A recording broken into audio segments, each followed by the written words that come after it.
जैसे हमारे दोनों काबिल वकीलों ने आपके सामने कोर्ट की सारी लीगल पहलुआत पे रोशनी डाली, उसी तरीके से आप जानते हैं कि मैं एक सियासी बैकग्राउंड से भी आता हूँ। कांग्रेस का पहले मैं प्रेसिडेंट हुआ करता था, लेकिन कांग्रेस, एनसीपी और शिवसेना, ये तीन पार्टियों ने उद्धव ठाकरे की उस ख्वाहिश को पूरी मंजूरी दी कि मेरे बाप की ये ख्वाहिश थी, इसका नाम, शहर का नाम तब्दील होना चाहिए। इसीलिए कांग्रेस, राष्ट्रवादी और शिवसेना ने मिलकर ये नाम तब्दील किया। उसके बाद उसके क्रेडिट की ओर में शिंदे और फडणवीस सरकार जो है उसने भी इसके नाम में एक तरमीम करके, एडिशन करके ये नाम मजीद और बड़ा करके उसको चेंज कर दिया। अगर बात करें औरंगाबाद की जनता बिल्कुल भी नहीं चाहती, तो जो हम जो केस कर रहे हैं कि हमारी भी ख्वाहिश है कि ये शहर औरंगाबाद के नाम से ही जाना जाए, लेकिन हम तो सिर्फ वहां पे लड़ने के लिए नुमाइंदे हैं, हम सिर्फ सैनिक हैं। ये लड़ाई औरंगाबाद की जनता की है जो हम लड़ रहे हैं। हम ये कोशिश कर रहे हैं कि इसके अंदर जो भी लड़ाई हो वो बिल्कुल एक फायदे से हो, जैसी लड़ाई होनी चाहिए उसमें सीनियर काउंसिल का इन्वॉल्वमेंट होना चाहिए, उसमें कहीं भी कोई खर्च में कमी नहीं होनी चाहिए। जैसे हमने अली नथुरकर साहब को जो लगाया, वो भी बॉम्बे हाईकोर्ट के one of the top paid senior lawyers, senior council में से आते हैं, तो वहां भी हमने बिल्कुल कहीं कोई कोताही नहीं की। इस सुप्रीम कोर्ट के अंदर भी हमारी यही कोशिश है कि जो सबसे बेस्ट सीनियर काउंसिल अवेलेबल है इंडिया के अंदर, उसको हम इस केस में लगाएं। और ये जो एक नफरत की राजनीति चलाई जा रही है मुल्क के अंदर, नाम तब्दीली की, जिसमें ज्यादातर के हम देखते हैं कि 90% के ऊपर जो नाम है वो माइनॉरिटी बेस्ड जिसका नाम शहर का नाम आता है उसको तब्दील करके एक तरफ से एक कम्युनल राजनीति बीजेपी और बाकी दीगर राइट विंग ग्रुप्स जो है वो चला रहे हैं। तो हमारी लड़ाई औरंगाबाद के नाम के साथ साथ इस आइडियोलॉजी से भी है, इस विचारधारा से है, जिसमें ये नाम तब्दील करके एक तरीके से हिस्ट्री को वाइप आउट कर देना चाह रहे हैं। माइनॉरिटी का जो भी इस मुल्क के अंदर जो कंट्रीब्यूशन है, जो रिप्रेजेंटेशन है इसमें, उसको ये खत्म कर देना चाह रहे हैं ताकि आगे जो इनकी मंसूबे इसको ये इस तरफ जा सके। लेकिन अनफॉर्चुनेटली इसमें यह देखने में आया है कि कांग्रेस और राष्ट्रवादी के जो नेता लोग हैं वो पीछे से भी इसमें खेल खेल रहे हैं। ये लोग जो है अपने नुमाइंदों को आगे करके कोर्ट की हमारी लड़ाई के अंदर भी बाधा पैदा कर रहे हैं, या उस लड़ाई को कहीं ना कहीं कॉम्प्लिकेटेड कर रहे हैं, और इस मकसद को जो औरंगाबाद की जनता जो कायम रखना चाहती है इस नाम को, उस मकसद को भी ये खराब कर रहे हैं। हमारा यही आपके माध्यम से औरंगाबाद की जनता से ये कहना रहेगा कि हमने ये जो लड़ाई हम लड़ रहे हैं ये इंडिविजुअल तौर पे नहीं लड़ते हुए, जैसे आज यहाँ खान सलीम खान साहब बैठे, ये नुमाइंदा काउंसिल के भी जो लीगल टीम है उसके पैनल से आते हैं, उसके बाद आपके जमाते इस्लामी है, उसके बाद आपके इसमें तामीर मिल्लत कमेटी है, खालिद अहमद साहब उसमें है, और जो तकदीर नाम खालिद कमेटी है जो पहले से 95 से ये केस लड़ती आ रही है, उसमें एम ए लतीफ साहब और वो के लॉयर रहे हैं। हम लोगों ने अपनी पिटीशंस जब हमने हाईकोर्ट में दाखिल की तब भी हम लोगों ने ये पिटीशंस इन लोगों से शेयर की, उसमें जो भी सजेशंस और ऑब्जेक्शंस आए कि इसमें प्लस माइनस क्या करना है वो हमने करके दिया।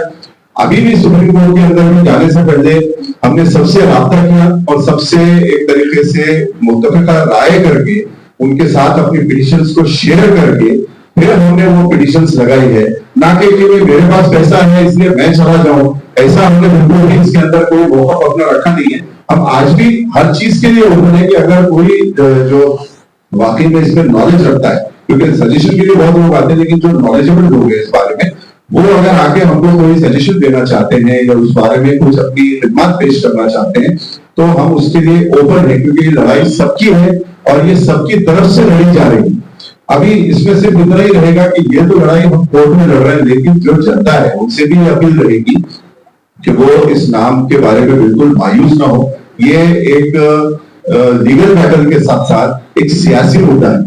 ये पार्टियों ने एक सियासत के मद्देनजर या सियासत को ध्यान में रखते हुए इस मुद्दे को जन्म दिया है और ये सियासत में ये खेल खेला गया है सारा। तो औरंगाबाद की जनता को इस नाम को बरकरार रखना चाहिए, इस नाम को हर जगह जहां जहां डिस्प्ले कर सकते हैं वहां डिस्प्ले करना चाहिए, दिखाना चाहिए, पोस्ट लगाने चाहिए, अपनी गाड़ियों पर, अपनी दुकानों पे, घरों पे, सब जगह दिखाना चाहिए। और ये बिल्कुल नहीं सोचना चाहिए कि ये मुद्दा अगर कोर्ट से कहीं इसको कोई धक्का पहुंचता है तो ये खत्म हो गया। ये जिंदा रहेगा और हम इसको वापस लेना चाहेंगे। इस में मुझे बताइए, आपने जब सुप्रीम कोर्ट में जाने का फैसला किया तो उसके बाद से एक राय मशवरा आपका हुआ था, तो सब लोगों में आपने बताया था, आपने तभी सीनियर काउंसिल को कंसल्ट करके तब सारी चीजें क्यों नहीं की, और आप अभी बता रहे हो कि एंड टाइम पे ना उनको मिला ना आपको मिला, और अभी जैसा कि वकील साहब ने बताया कि अब 0.5% ही रहा, तो हो सकता है। आपका जवाब मैं दे देता हूँ। इस केस के अंदर सुप्रीम कोर्ट में ये होता है कि पहले आप एडवोकेट ऑन रिकॉर्ड के जरिए केस दाखिल करते हो AOR के जरिए, और उसके मुताबिक ये केस किस कोर्ट में जाता है। सुप्रीम कोर्ट का फंक्शनिंग इस तरीके से है कि जब ये केस किसी कोर्ट में लग जाता है, वहां कई कोर्ट्स होते हैं, उसके मुताबिक ये देखा जाता है कि इस कोर्ट के इस बेंच के सामने सबसे बेस्ट आर्ग्यू कौन सा सीनियर काउंसिल कर सकेगा। दूसरी चीज जो है सब्जेक्ट मैटर में देखा जाता है। तीसरी चीज सीनियर काउंसिल की डेट्स की भी अवेलेबिलिटी देखी जाती है। ऐसा नहीं कि हम उसको बोल देंगे सीनियर काउंसिल के पास वहां डेट्स अवेलेबिलिटी, तो जब ये मैटर लगता है उसी वक्त सीनियर काउंसिल 8 दिन में या 10 दिन में आपको डिसाइड करना पड़ता है। तो हमने जब इसमें मसला ये हुआ कि हमको 7 तारीख को मालूम पड़ा, हम 8 तारीख को वहां भाग के गए, 9 को मैटर था, 24 घंटे में कोई भी सीनियर काउंसिल केस नहीं देता। अगर ये जो पिछले याचिका करता थे ये अगर हमको एक 8 दिन पहले या 10 दिन पहले आइडिया दे देते तब तो हम इसमें सीनियर काउंसिल डेफिनेटली खड़े कर सकते थे। फंड्स तो हमारे पास हमारे अकाउंट्स में हमने रखे हुए, आज भी रखे हुए, लेकिन हम लोग अप्रोच नहीं हुए। लेकिन 24 घंटे के अंदर अंदर कोई सीनियर काउंसिल नहीं मिलता। ये जो पिछले याचिका करता है इन्होंने कम से कम 8 दिन पहले हमको बताना चाहिए था। हम लोग तो ये सोच रहे थे कि हमारी याचिका सितंबर या अक्टूबर में आएगी, तो जब इतने लंबे टाइम के लिए आप सीनियर काउंसिल को एंगेज करके नहीं रख सकते।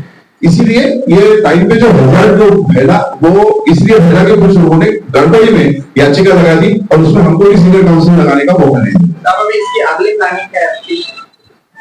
इसके अंदर अभी जो भी अब नेक्स्ट डेट आएगी मेरे ख्याल से इसमें 8 से 10 दिन में या 12-15 दिन में कभी भी इसकी डेट आ सकती है, क्योंकि हमने अपनी याचिका के सारे ऑब्जेक्शन रिमूव कर दिए इन लोगों की वजह से, वरना वो ऑब्जेक्शन थोड़े से आराम से भी रिमूव किए जा सकते थे। तो अब इसमें जब अगली डेट आएगी 8-15 दिन में कभी भी, तो हम उसमें सीनियर काउंसिल सिब्बल साहब हो या और जो भी बेस्ट अवेलेबल हो उस वक्त उनकी डेट्स भी मैच होना जरूरी है। वो सारे उसको देखते हुए हम इसमें अच्छा सीनियर काउंसिल लगाएंगे और कोशिश करेंगे कि कोर्ट इसमें नोटिस करे कोर्ट को। ये अभी तक ये मसला जो है कोर्ट के सामने आर्ग्यू नहीं हुआ, उस्मानाबाद वालों की तरफ से भी हुआ, वो ऑनलाइन हल हुई, उनका कहीं माइक बंद हो जा रहा था, कभी उनका कहने कैमरा ऑफ हो रहा था, तो वो जो कहना चाह रहे थे वो बात कोर्ट तक नहीं पहुंची बराबर से। और जो औरंगाबाद की याचिका करता थे उन्होंने तो इसमें आर्ग्यू नहीं किया। ये केस अभी तक बिना आर्ग्यू सही तरीके से आर्ग्यू हुए ये 2 याचिकाएं जो है उस्मानाबाद की और औरंगाबाद की डिसमिस हो गई। अनफॉर्चुनेटली एक बात और इसमें मेंशन करना चाहूंगा कि उस्मानाबाद में जो है वो डिस्ट्रिक्ट सिटी की एक याचिका और डिस्ट्रिक्ट डिवीजन की याचिका, डिस्ट्रिक्ट की सॉरी डिवीजन तो नहीं आता है, उन्होंने अलग लगाई। हम लोगों ने औरंगाबाद की जो सिटी की याचिका है वो अलग लगाई है और डिस्ट्रिक्ट की याचिका अलग लगाई है। लेकिन ये जो याचिका करता थे इन्होंने दोनों याचिकाएं एक साथ लगा दी और इसमें अनफॉर्चुनेट ये हुआ है कि अभी दोनों केसेस को धक्का पहुंचा है। ईशान में इसमें जो है पिछले 20 साल से हिंदुस्तान में जो है ये नाम बचाने के लिए लड़ रहे हैं कोर्ट में, आपकी इंटरेस्ट में बात करें और कहीं ऐसा आपको लगता है कि श्रेय लेने के होड़ में जो है ये औरंगाबाद का नाम जो है होना पड़ने की नौबत आ रही है? देखिए किसी को इसमें लड़ने के लिए किसी ने भी नहीं रोका हुआ है, चाहे वो मुश्ताक साहब हो या और कोई याचिका करता। हमारा सिर्फ ये कहना है कि ये लड़ाई जो है ये सिटी की है और ये लड़ाई जब लड़नी है आपको तो आपको ये समझ के लड़ना है कि आप सिटी के एक सिपाही के तौर पे वहां गए तो बड़ी जिम्मेदारी से ये लड़ाई लड़ी जानी चाहिए। इसके अंदर सीनियर काउंसिल सही तरीके से लगानी चाहिए।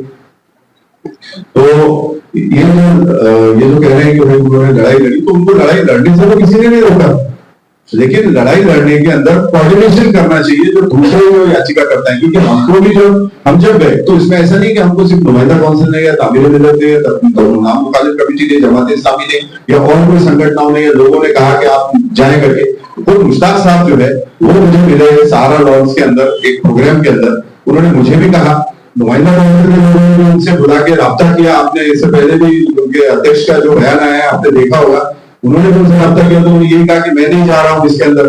एक तरफ आप हमने एक स्ट्रेटेजी बना के उसको दाखिल किया, एक तरफ आप लोगों को बोल रहे हैं कि मैं नहीं जा रहा हूँ और अचानक आप दाखिल हो जाए, तो इसमें जो कंफ्यूजन हुआ उसकी वजह से मुझे लगता है नुकसान हुआ है।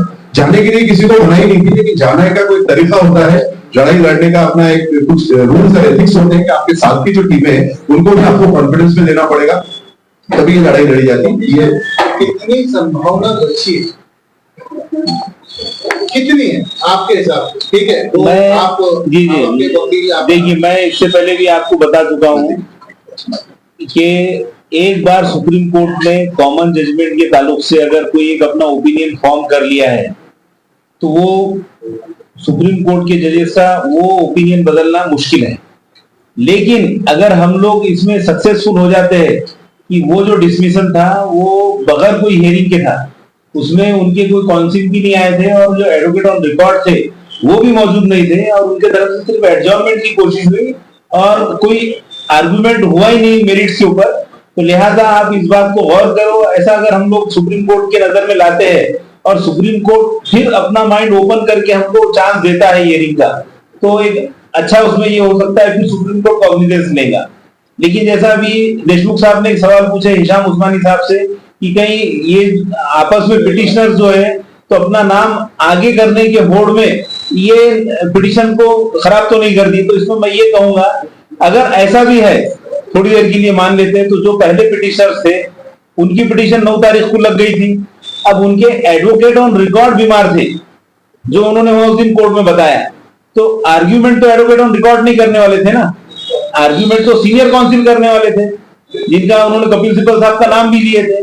तो कपिल सिब्बल साहब नहीं आए ना कोर्ट में, अगर ये लोग उनको एंगेज करते तो कपिल सिब्बल साहब या उनके ऑफिस से कोई जूनियर वहां उनको रिप्रेजेंट करता था, बोलता था साहब इसको थोड़ी देर बाजू रखो, सर दूसरे कोर्ट में बिजी आएंगे, या फिर उनके तरफ से कोई एडजॉर्नमेंट होता था। लेकिन मैं खुद कोर्ट में मौजूद था, उसमें जो लड़की वहां खड़ी थी उसने यही बोली कि उनके जो एडवोकेट ऑन रिकॉर्ड है वो बीमार है और इसके एडजॉर्नमेंट चाह रहे, उन्होंने सीनियर काउंसिल का नाम भी नहीं लिया वहां पर।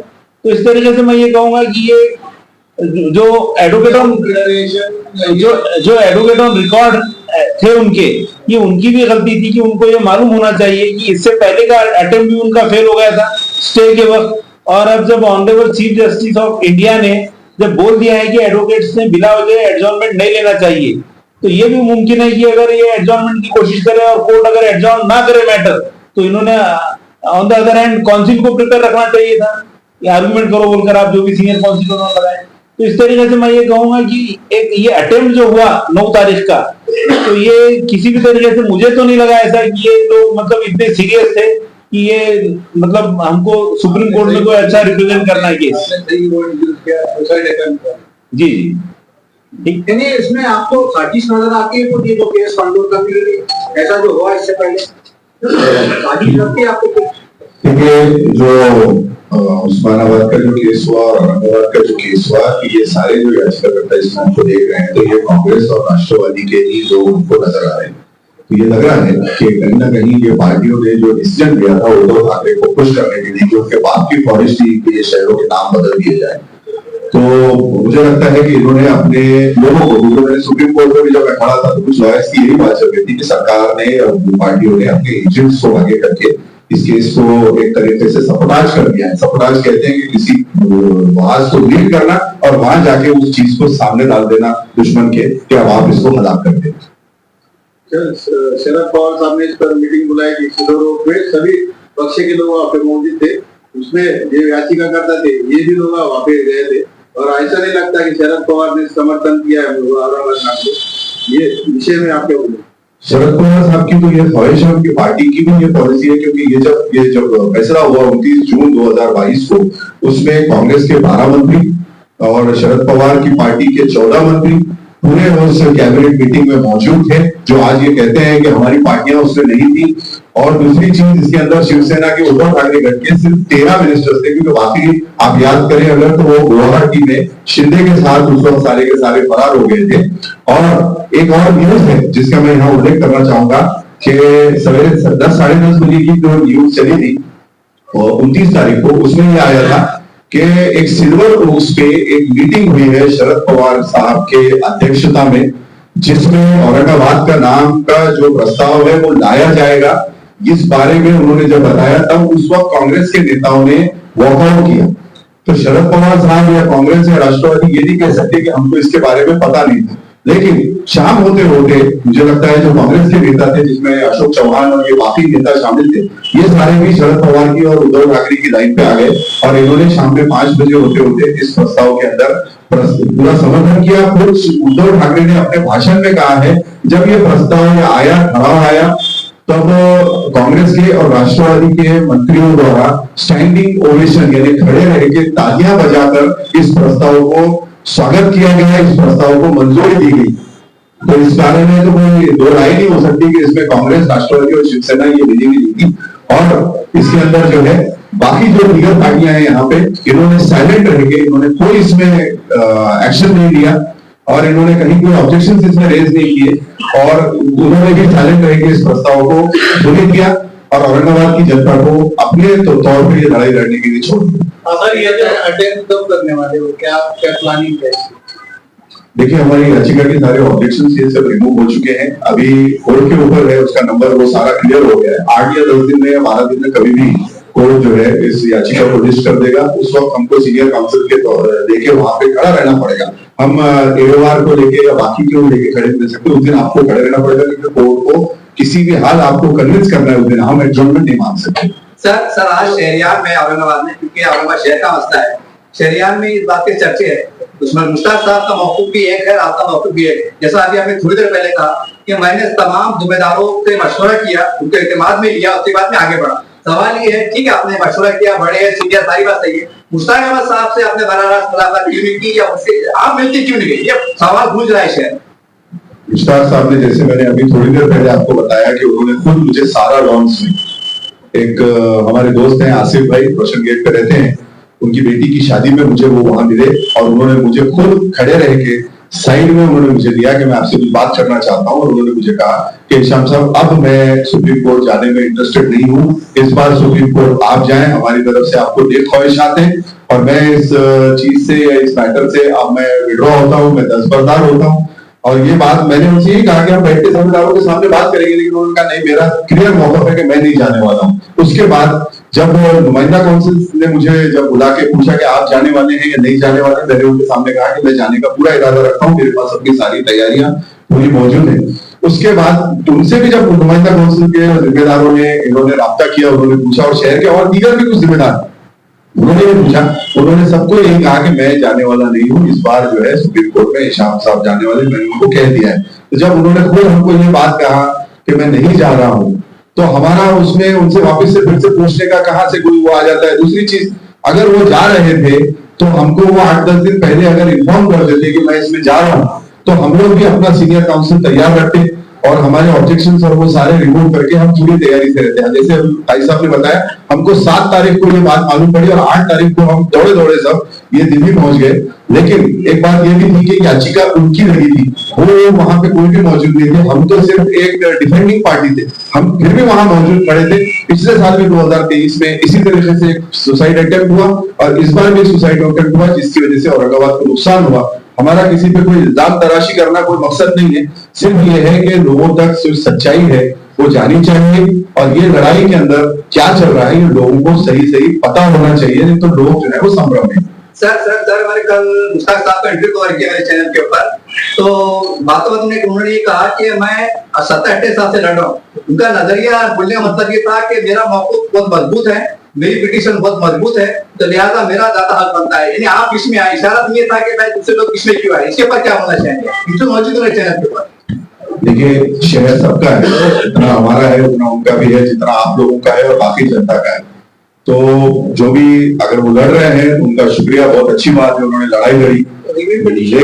लेकिन लड़ाई लड़ते वक्त जैसे हम किसी को नहीं कह सकते कि आप इसमें क्यों कूदे या वो क्यों कूदा, या ऐसा कहीं नहीं कहा जा सकता। लड़ाई लड़ते वक्त आपको ये देखना होता है कि जो दीगर दूसरे जो साथ में जो लोग हैं, जो पिटिशनर्स हैं, उनको भी आप कॉन्फिडेंस में दें और जो है ये लड़ाई कोऑर्डिनेशन से लड़ी जानी चाहिए। उनको किसी ने रोका नहीं था, जब 9 तारीख को उनको पिटिशन लगी थी तो वो अपना सीनियर काउंसिल वहां पे लेके मौजूद रह सकते थे। उनकी अगर बहस हो जाती और उसमें स्टे मिल जाता है या कुछ नोटिस हो जाती तो वो हमारे लिए भी फायदेमंद होता, शहर के लिए भी फायदेमंद। वो तो बता रहे थे ना कि वो आपकी पिटीशन के लिए रुके थे ना, कि तारीख हम बढ़ाएंगे और आपके साथ में केस ज्वाइन करेंगे। तो प्रेस हमारे से उनकी ऐसी कोई बात नहीं हुई, ना हमारे को उनका कोई मैसेज आया और ना हमारे पास ऐसी कोई बात आई। मैंने जो बताया कि मुझे लास्ट जून की मेरी मुलाकात हुई, उन्होंने मुझे ये कहा था कि मैं नहीं जाने वाला हूँ, आप जाएंगे। उसके बाद अगर उन्होंने लगाया था तो मुझे कह सकते थे या फिर आपके महिला काउंसिल को कह सकते थे, सब कुछ कह सकते थे, और हमने उनकी याचिका के अंदर कहीं भी कोई डिस्टर्बेंस क्रिएट नहीं किया। 9 तारीख को भी हमने टैग नहीं करवाया कि ये जो चाहेंगे अपनी याचिका के साथ कर सकते। उनकी तरफ से सीनियर काउंसिल नहीं आए, उनकी तरफ से एओआर नहीं आए, जिसकी वजह से कोर्ट ने नाराज होकर ये याचिका डिसमिस कर दी। आपके ऊपर भी इल्जाम लग रहा है कि मुश्ताक साहब की तरफ से बताया गया कि आप एमएलए के इलेक्शन को देखते हुए इस चीज में आए हैं और आप एमएलए बनने को आए हैं। देखिए, ये लड़ाई 2022 से चल रही है। अगर मुझे एमएलए बनना हो या एमपी बनना हो या कुछ बनना हो तो आप देख सकते हैं कि मेरा जो अपॉइंटमेंट हुआ था कांग्रेस डिस्ट्रिक्ट प्रेसिडेंट पे, तो मेरे जो काउंटर पार्ट थे कल्याण काले, वो इस वक्त कहाँ बैठे हैं? वो लोकसभा में बैठे हैं। और मुझे कांग्रेस की तरफ से और बाकी लीगल पार्टियों की तरफ से इसमें लालच भी दी गई कि पॉलिटिकल ड्राइव भी किया गया था। अगर मुझे एमएलए बनना होता है इस तरीके से अगर, तो मैं ये धूप पे बाहर ये लड़ाई क्यों लड़ रहा होता? मैं वहां पे अंदर से एक तरीके से दलाली करके या उनसे हाथ मिलाकर मैं वहां पे उस सदनों में पहुंच सकता था। बात यह है कि ये लड़ाई अभी हम लीगली लड़ रहे हैं। अगर ये लड़ाई पॉलिटिकल भी लड़ना पड़े तो हम उसके लिए भी तैयार हैं। ये पार्टी ये ना सोचे कि हम सिर्फ लीगल लड़ाई लड़ेंगे और समाज सेवा करते रहेंगे और पॉलिटिकल सारे काम ये करेंगे, माइनॉरिटीज के, एससी एसटी के वोट्स ये लेंगे और उसके खिलाफ फैसले ये लेंगे। हम बिल्कुल बर्दाश्त नहीं करेंगे। हमको आज एज अ माइनॉरिटी कहें या एज अ जनता कहें, हम जो लड़ाई लड़ रहे हैं हमने ये लीगल लड़ाई लड़ी। अगर पॉलिटिकल लड़ाई लड़ने की बात आए तो हम पॉलिटिकली भी तैयार हैं। इन पार्टियों को हम जरूर इनको आईना दिखाएंगे कि हम आपके ये डिसीजन को तस्लीम नहीं करते। आप वोट देते हैं माइनॉरिटी का और आप एंटी माइनॉरिटी फैसले करते हैं वहां सत्ता में जाके, ये बिल्कुल बर्दाश्त नहीं करेंगे।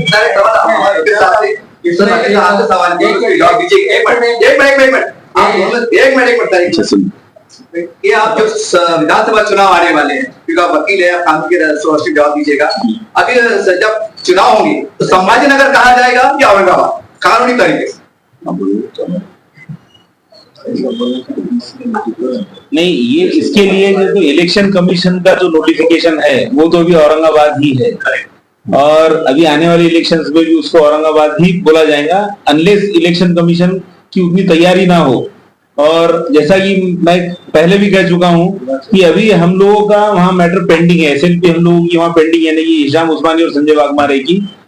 अब एक एसएलपी जैसा डिसमिस हो गई, बार बार उसका ही हम लोग सवाल कर रहे हैं कि भाई वो डिसमिस अगर नहीं होती या उस दिन अगर उनके तरफ से कोई सीनियर काउंसिल प्रेजेंट रहता तो जो भी नताइज आते, अगर सीनियर काउंसिल को सुनने के बाद डिसमिस होती तो हमारी केस के अंदर और इफेक्ट कम हो जाता। मगर अब जैसा कि उन्होंने सीनियर काउंसिल उनके वहां मौजूद ही नहीं थे, तो इसलिए हमको जो एक मौका है, क्योंकि अब देखिए जैसा भी किसी ने बताया कि वो लोग रिव्यू फाइल करने वाले हैं। अब सुप्रीम कोर्ट में जो रिव्यू का प्रोसीजर है वो पहले समझ लो आप लोग। सुप्रीम कोर्ट में रिव्यू जब फाइल होता है तो एडवोकेट ऑन रिकॉर्ड के थ्रू रिव्यू फाइल होने के बाद जो ऑनरेबल जजेस होते हैं वो रिव्यू को सिर्फ उनके चेंबर में पढ़ लेते हैं और उसमें कोई वकील की हियरिंग नहीं होती है। मतलब अगर पिटिशनर के कोई वकील कुछ आर्ग्यू करना चाहे तो उसको कोई चांस नहीं हुआ आर्ग्यू करने का। उनके रिव्यू को जो जजेस पढ़ने के बाद में अपना ओपिनियन फॉर्म करते हैं कि ये रिव्यू को रिजेक्ट करना है या रिव्यू के अंदर कुछ कॉग्निजेंस लेना है। तो इसलिए मैं ये कहूंगा कि रिव्यू के तो 99.9% चांसेस जो है ना तो सुप्रीम कोर्ट में नहीं होते हैं, क्योंकि सुप्रीम कोर्ट में ऐसा अभी तक तो देखने में नहीं आया है कि रिव्यू में सुप्रीम कोर्ट ने कोई बहुत मतलब ऐसा एक बार डिसमिस कर दिया तो उसको ओपन करके फिर सुना है। तो मैं ये कहूंगा कि उसमें तो हियरिंग होना नहीं है, क्योंकि चलो रिव्यू भी अगर वो फाइल भी कर देते हैं, लेकिन जो हिशाम उस्मानी और संजय वाघमारे की एसएलपीज अभी पेंडिंग है इसमें हियरिंग होना है, क्योंकि ये अभी तक सुनी गई नहीं है। अभी इसमें हमारा जो भी ग्राउंड है वो कोर्ट को सुन के जो भी डिसाइड करना है तो करना है। तो इस तरीके से हमको अगर थोड़ा वहां स्टैंडिंग का एक चांस मिल जाता है, जैसा कि कोर्ट अगर अपना माइंड ओपन कर देता है कि पहले के जो पिटिशन थे वो बगैर मतलब आर्गुमेंट के डिसमिस हुए, आपका बोलना सही है, अब आप आर्ग्यू करो, तो हमको एक अच्छा स्टैंड मिल जाएगा आर्गुमेंट का। और वी आर होपफुल और हम लोग उस तरीके से इसमें जो तो अच्छे सीनियर काउंसिल के साथ जाने वाले हैं, जैसा लिस्टिंग होने वाली है उसमें एक बहुत देर 14 डेज के अंदर अंदर लिस्टिंग के चांसेस है इस केस के। ठीक जी, मोइन का क्या हुआ? वो एक पिटिशनर थे किसी वकील की तरफ से, बाकी उनका हमारे साथ कोई टैगिंग नहीं था, कुछ नहीं था। उन्होंने भी पिटिशन दाखिल की थी और उसके अंदर कोई सीनियर काउंसिल ये वो किसी की तरफ से, सीनियर काउंसिल हाईकोर्ट में सिर्फ 2 लोगों की तरफ से लगाए गए, एक मुश्ताक अहमद साहब की तरफ से मुशाला साहब ने लगाए और मेरी तरफ से अनिल अतुलकर, मेरे और संजय वाघमारे साहब की तरफ से अनिल अतुलकर साहब को लगाया गया था। बाकी औरंगाबाद की तरफ से सीनियर काउंसिल किसी ने भी नहीं लगाए थे। इसमें जो बहस भी हुई वो अनिल अतुलकर साहब ने और मुशाला साहब ने की है। ये जो मामला हुआ है सर पूरा, इसमें देखकर तो यही लग रहा है कि मुश्ताक साहब और आपकी जंग चल रही है, ये आपस की लड़ाई में औरंगाबाद का नुकसान नहीं हो रहा है। जंग चलने का कोई सवाल ही नहीं है। जंग तो हमारी सरकार से है, जंग तो हमारी वो जो संभाजीनगर जिसने किया है, कांग्रेस, राष्ट्रवादी, शिवसेना और शिंदेगढ़ और बीजेपी, इनसे जंग है। अब अगर कोई ये सोच रहा है कि हमारी उनसे जंग है तो वो उसकी गलतफहमी है। हम तो ये सोच के चल रहे हैं कि हमारे को ये नाम के लिए कैसे जीत सकता है, वो जीतना चाहे, कोई भी जीतना चाहे, इसमें किसी को मना नहीं किया गया है। सर आप बोलते हैं उनकी पिटीशन की वजह से हमारी पिटीशन खराब हुई है, वो बोलते हैं कि मैं पुराना ओरिजिनल पिटिशनर हूँ, ये मेरे बाद है ओरिजिनल पिटीशन, ये आपस की लड़ाई हो नहीं। देखिए, उन्होंने अपने तरफ से, उनके जो हाईकोर्ट में वकील थे मुशाला साहब, उन्होंने पूरा आर्ग्यू करा, उसमें कभी किसी ने उनको डिस्टर्ब नहीं किया। यहाँ भी 9 तारीख को जो उनका मैटर लगा था, वो 9 तारीख के मैटर के अंदर उनको पूरा आर्ग्यूमेंट करने का चांस था। हम लोगों ने उसमें ना टैगिंग की। जब इससे पहले भी सुप्रीम कोर्ट में वो स्टे के लिए गए थे, उस वक्त भी हमने उसमें कोई डिस्टर्बेंस नहीं किया। तो हमने तो कहीं किसी को कोई डिस्टर्बेंस किया ही नहीं है इसके अंदर। हम तो अपनी लड़ाई लड़ रहे हैं। अच्छा, लड़ाई भी लड़ रहे हैं तो बाकी सारी जो दीगर यहाँ तंजीमें हैं, खालिद अहमद साहब की और हलीम हुसैन साहब की जो अगुवाई में जो 96 में, जो सबसे पहले 95-96 में जिसके पिटिशनर मुश्ताक साहब, ये जो याचिका दाखिल हुई थी 95-96 में, ये तब्दील नाम मुखालिफ कमेटी, ये हलीम हुसैन साहब उसके सदर हुआ करते थे, यूनुस फूटीवाला साहब उसके नायब सदर थे, उसमें खालिद अहमद साहब थे, रफीक भाई, शफीक भाई, ये सारे उसमें मौजूद थे और ये कमेटी की तरफ से दाखिल हुई। अगर आप इसमें जाके देखें तो पिछली याचिका के अंदर भी मुश्ताक साहब का नाम सिर्फ एक पिटिशनर के तौर पे था, लेकिन वो कमेटी थी जिसने ये दाखिल किया था। हमने उस कमेटी से भी राब्ता किया। आज जो कमेटी जो एक्टिवली माइनॉरिटीज के और जो शहर के मसलों पे देख रखती है या उसमें काम करती है, नुमाइंदा काउंसिल है, जमात इस्लामी है और बाकी दीगर तामीरी मिल्लत है, हमने सबसे कंसल्ट करके ये केस डाला है। हम अपनी तरफ से बेस्ट एफर्ट्स दे रहे हैं। हम ये नहीं कह रहे हैं कि किसी ने इसके अंदर नहीं लड़ना चाहिए। हमारा ये नहीं कहना है, जब अगर आप लड़ रहे हैं तो आप सीनियर काउंसिल लगाएं, फायदे से लड़ाई लड़े, जैसी लड़ाई लड़े। वकील साहब, अगर आपकी याचिका भी इसका खारिज हो जाती है सुप्रीम कोर्ट, तो कोई चांस है और शहर का नाम वापस लाने का कानूनी तौर पर? नहीं, ये देखिए, अगर समझो लीगली, अगर समझो सुप्रीम कोर्ट में ये दूसरी जो एसएलके भी आने वाली है, अगर कोर्ट उसको डिसमिस कर देता है आर्गुमेंट सुनने के बाद, तो कोर्ट की तरफ से मैटर खत्म हो जाता है और ये लड़ाई फिर आपको और जो भी लोग इसमें नाम फिर से औरंगाबाद करना चाह रहे हैं, इनको पॉलिटिकल लड़ाई लड़ना पड़ेगा। क्योंकि लीगल लड़ाई जो है तो supreme court is the last court, और सुप्रीम कोर्ट में भी जो एसएलटी हमारी पेंडिंग है, वी आर होपफुल। मैं यही कहूंगा कि एक है हमारे पास अभी अच्छा एक अपॉर्चुनिटी, पहले और अच्छी थी, लेकिन एक डिसमिसल से हम पे उसका जो भी इफेक्ट आने वाला है, अगर कोर्ट अपना माइंड ओपन करता है और हमको सुनता है तो हमारे पास फिर पूरा चांस बन जाता है। सियासी लड़ाई कैसी होगी?